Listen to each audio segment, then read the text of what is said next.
अब हम लोग देखेंगे गुप्त वंश के बाद गुप्तोत्तर वंश। जब गुप्त वंश का पतन हुआ तो पतन के बाद जो वंशों का उदय हुआ, पहला तुम्हारा मैत्रक वंश का उदय हुआ। मैत्रक वंश कहाँ पर उदय हुआ है? वल्लभी, गुजरात ना। मतलब गुप्त साम्राज्य के पतन के बाद उसके गुजरात वाले क्षेत्र पर जो है मैत्रक वंश का उदय हुआ और ये मालवा का क्षेत्र कहलाता है। मालवा के क्षेत्र पर जो उदय हुआ वो हुआ, मालवा का एक शासक था यशोवर्मन। यशोवर्मन वंश ने, ये वंश बताया जाता है कि हो सकता औस्कर वंश का शासक। ठीक है, अनुमान है, बिल्कुल कंफर्म नहीं कर सकते। मालवा में जो है मालवा का यशोवर्मन एक ही शासक का उदय हुआ मुख्य रूप से, और पंजाब पर हुड़ों का कब्जा हो गया। और ये जो थानेश्वर क्षेत्र है हरियाणा में जो पड़ता है, यहाँ पर वर्धन वंश का उदय हुआ। और ये जो तुम्हारा कन्नौज वाला क्षेत्र है वो वहाँ पर मौखरी वंश का उदय हुआ, इस वंश का। और मगध में ये उत्तर गुप्त आ गए, ये गुप्त से अलग थे गुप्तों से। और बंगाल में जो है गौड़ वंश का शासन।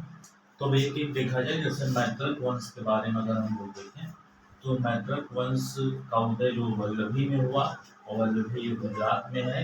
इस वंश का जो संस्थापक था वो भट्टार है। ठीक है, हमें संस्थापक का नाम केवल याद रखना है कि मैत्रक वंश का संस्थापक जो है वो भट्टार है। और इस वंश में दो शासक और हुए, एक हुआ धुरसेन प्रथम और एक दूसरा हुआ धुरसेन ना। धुरसेन द्वितीय की एक कहानी, ये तथ्य है कि धुरसेन द्वितीय जो है ये हर्षवर्धन का दामाद। हर्षवर्धन ये थानेश्वर वंश का शासक ना। थानेश्वर में जो वर्धन वंश का उदय हुआ उस वंश का शासक अभी हर्षवर्धन बनेगा। और ये धुरसेन द्वितीय उसके समकालीन भी है। एक तरीके से वल्लभी को हर्षवर्धन ने वैवाहिक रूप से अपने संबंध स्थापित करके अपने क्षेत्र में मिला दिया ना। और यहाँ पर एक विश्वविद्यालय है जिसको हम वल्लभी विश्वविद्यालय कहते हैं। हमारे पास प्राचीन विश्वविद्यालय 3 हैं। एक ये तक्षशिला जो सबसे पुराना विश्वविद्यालय है, और नालंदा ये सबसे बड़ा विश्वविद्यालय है, इसको कुमारगुप्त ने बनवाया था। और ये विश्व प्रसिद्ध विश्वविद्यालय था उस समय, क्योंकि यहाँ पर चिकित्सा की शिक्षा अनिवार्य थी और साथ में बौद्ध धर्म की शिक्षा अनिवार्य थी, जिसके कारण जो है ये बहुत प्रसिद्ध हो गया था। उसी तरीके से वल्लभी भी प्राचीन विश्वविद्यालय है। और वल्लभी की खास बात यह है कि वल्लभी से जो विद्यार्थी पढ़कर जाते थे वो अधिकतर अपने क्षेत्र में प्रशासनिक अधिकारी बनते ना। इसकी जानकारी इब्सिंग ने दी है। ये चीनी यात्री है, 671 ईस्वी में आया। उसने वल्लभी का वर्णन किया है, विस्तृत वर्णन वल्लभी विश्वविद्यालय का। और वहाँ पर बताया कि वहाँ पर 2 बहुत प्रसिद्ध अध्यापक थे। एक का नाम था गणपति और दूसरे का नाम था स्थिर नथी।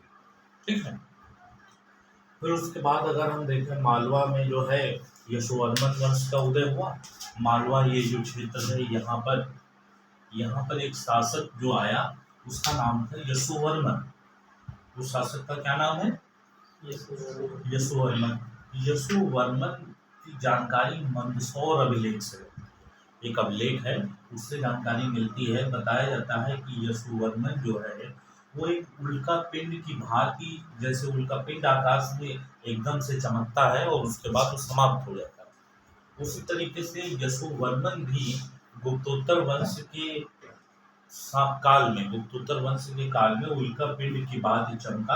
अर्थात उसने जो है पुंडवर्धन एक वंश है उसको हराया, और एक जो है दूसरे वंश को हराया। गुप्तों को सबसे ज्यादा आघात पहुंचाया था हुड़ों ने, गुप्तों को सबसे ज्यादा नुकसान पहुंचाया हुड़ों ने। उसके बाद दूसरा नुकसान पहुंचाने वाला जो व्यक्ति था जिसने गुप्तों को नुकसान पहुंचाया, यशोवर्मन।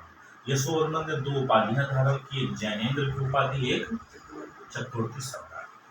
ठीक है, यशोवर्मन के बारे में और भी आगे देखें।